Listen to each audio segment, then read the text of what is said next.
Bismillahirrahmanirrahim. Assalamualaikum warahmatullahi wabarakatuh. Selamat siang, salam sejahtera, salam Om Swastiastu, Namo Buddhaya, salam kebajikan. Mohon maaf Pak Upi, saya salah jadwal sehingga datangnya mestinya di pembukaan tadi, tapi dikasih kesempatan akhirnya sudah sampai rumah ngebut balik ke sini. Tapi untung bisa mendengarkan Mbak Lisa, Mas Wilbert, Mas Surya, lumayan nambah wawasan saya. Saya sebagai anggota Dewan Pers yang banyak ngurusin soal media, tiba-tiba sama Kak Upi, Dayang Upi disuruh bicara tentang investasi. Menurut saya sih agak keberatan. Saya bukan investor, tapi mungkin korban investor. Korban investor itu dalam artian saya menjadi karyawan pertama dan penulis pertama Detik.com. Setelah 12 tahun kemudian, Detik.com yang waktu itu dibangun dengan nilai 100 juta, 12 tahun kemudian dijual dengan 61 juta US.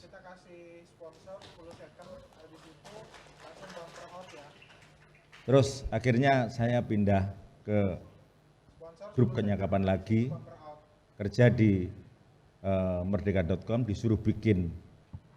Alhamdulillah apa bersyukur atau gimana ya, setelah 3 tahun kemudian saya dapat saham tidak terlalu besar. 3,5 tahun kemudian pemilik medianya mendapatkan investasi. Terus tawarin, ada investasi, sahammu bisa mau dijual apa tidak, boleh exit 100%. Ya akhirnya exit saya, menendangkan diri keluar saya, jadi korban investasi saya, jadi exit. Terus yang ketiga saya bikin tirto.id. Dalam waktu 3,5 tahun kena COVID, uang operasional nggak cukup. Day to day, saya sering kontak-kontakan sama Kak Upi, Kak Sabto di mana? Romo Sabto di mana? Kalau manggil saya biasa Romo. Lagi di Jogja. Lagi ngapain? Saya kasih video. Saya lagi lihat koi. Waduh, enak ya lihat koi. Jangan salah, ini stres karena day to day saya nggak bisa. Day to day saya nggak bisa mikirin setiap tanggal 20 sampai tanggal 24 istri saya udah nggak berani mengganggu saya. Karena apa? Harus mikirin gajian. Dan alhamdulillah selalu utang. Akhirnya saham saya tergerus. Mau tidak mau, akhirnya saya exit 100% lagi.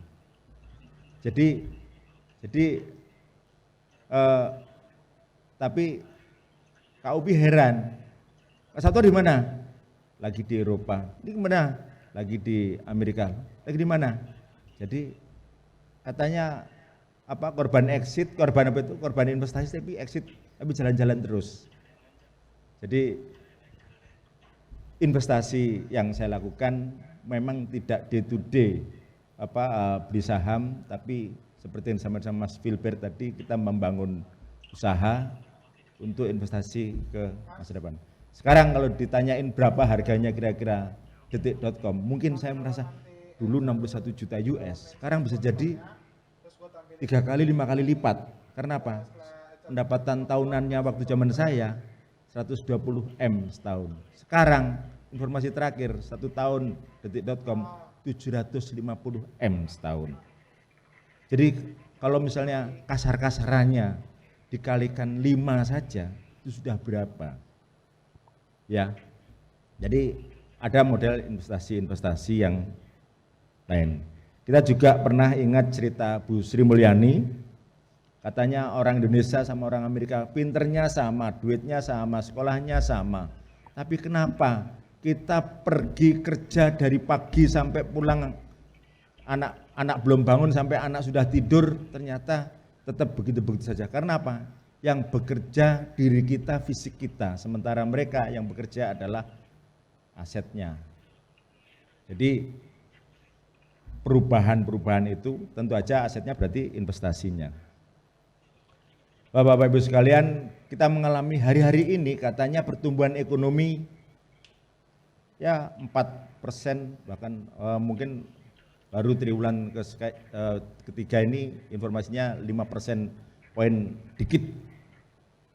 Padahal katanya dulu wus tumbuh gitu. Padahal kan aneh juga.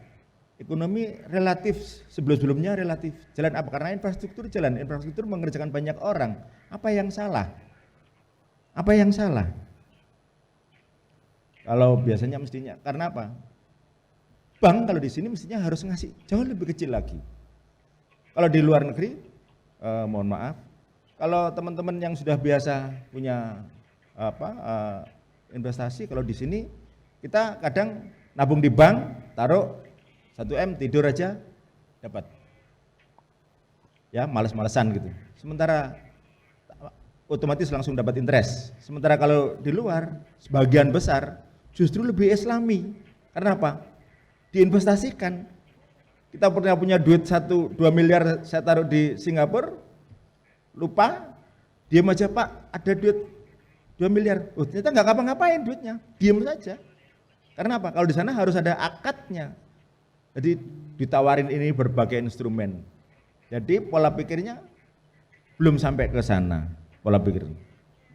Ya, jadi sebenarnya kalau dengan di-drive dengan saham objek dengan bunga yang kecil, otomatis mestinya orang akan lebih berusaha. Kalau toh tidak berusaha sendiri, pakai fund manager di bank-bank kan.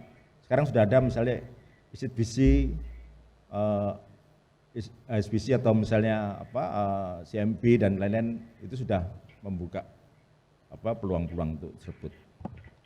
Bapak Ibu, kawan-kawan yang terhormat, sekarang mari kita bicara investasi, karena saya bicara di sini diundang sama Kabar Bursa. Jadi kita bicara investasi. Kalau informasi yang kita baca di berbagai informasi adalah bahwa investor di Bursa Efek Indonesia naik. Tapi kenapa pertumbuhannya rendah, dan itu kan jadi agak pertanyaan. Hingga Desember tahun 2023 jumlah investor pasar modal mencapai sekitar 7,75 juta, meningkat signifikan 3,88 juta pada akhir dibanding tahun 2020. Pertumbuhan ini didominasi oleh teman-teman dari Gen Z atau milenial. Bapak Ibu sekalian, mungkin saya walaupun usianya sudah kolonial, tapi tetap aja harus pakai kacamata milenial dan pakai kacamata zilenial. Karena apa? Kalau dulu saya berinvestasi itu datang ke bursa atau datang ke beberapa, apalagi tinggal di Surabaya, susah. Sekarang pakai taktik saja sudah berinvestasi. Makanya banyak sekarang investor. Dulu satu lot itu 500 Mas. Sekarang satu lot, bahkan anak-anak sekarang nggak mikirin lot, karena bisa seretail itu, bisa beli, pokoknya beli berapa bisa ngecer itu. Maka sekarang investor muda itu sangat banyak dan tidak perlu memikirkan soal, waduh satu lot berapa, udah cari apa saja. Berbagai aplikasi banyak sekali. Dari segi jumlah investasi, nilai aset yang dikelola juga mengalami peningkatan sekarang ini. Misalnya pada Januari 2024, total aset yang dikelola oleh sistem KSEI, Kustodian Sentral Efek Indonesia, baik yang CBS maupun S-Invest, menunjukkan pertumbuhan yang stabil di berbagai instrumen seperti saham, reksadana, dan surat berharga lainnya. Kalau kita lihat-lihat, obligasi ini kayaknya hampir setiap bulan ada terus. Jangan-jangan sebenarnya orang teriak negara kita utang. Enggak semuanya utang ke luar negeri loh. Utang ke kita juga. Kalau kita banyak yang beli obligasi. Siapa yang beli obligasi sini? Duit kita juga gitu loh. Ya.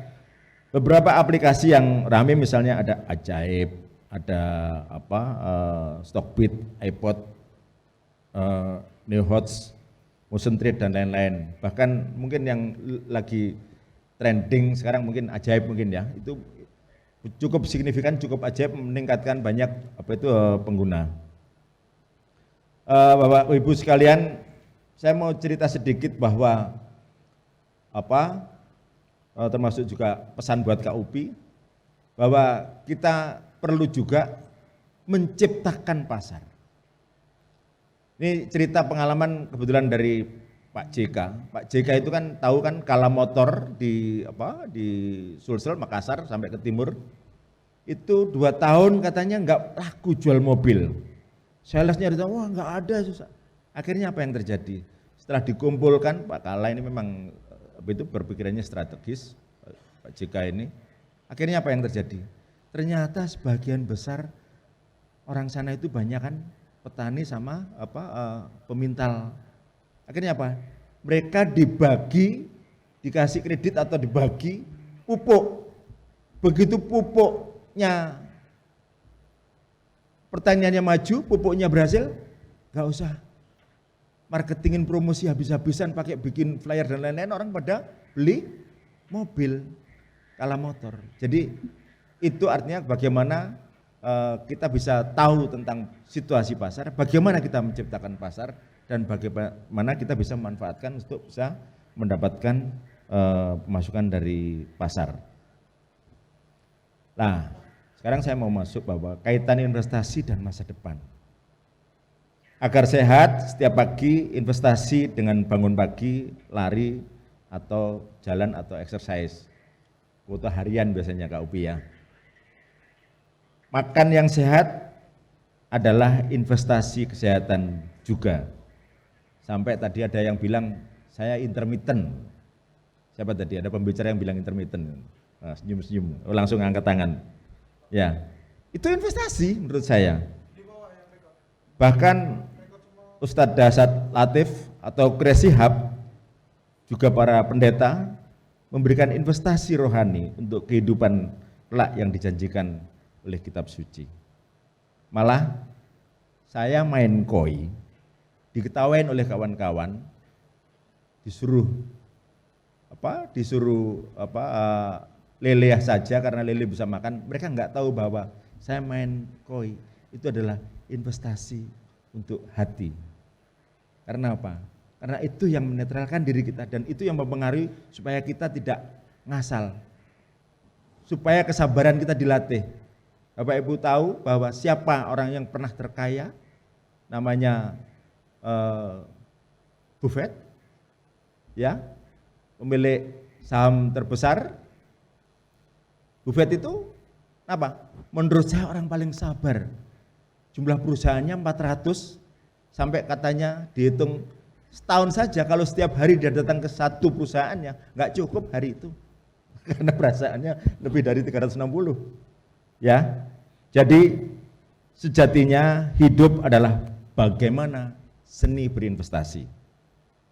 Kabar Bursa melangkah lebih maju, memberikan tuntunan untuk berinvestasi. Saya pikir tepuk tangan buat Kabar Bursa telah memberikan sinar yang terang bagaimana kita harus berinvestasi secara baik, benar, dan bijak seperti tadi disampaikan sama Mas Filbert. Saya pikir sekian yang bisa saya sampaikan dengan mengucap wabillahi taufiq wal hidayat. Allahumma wafiq ila aqwamit thoriq. Wassalamualaikum warahmatullahi wabarakatuh. Waalaikumsalam.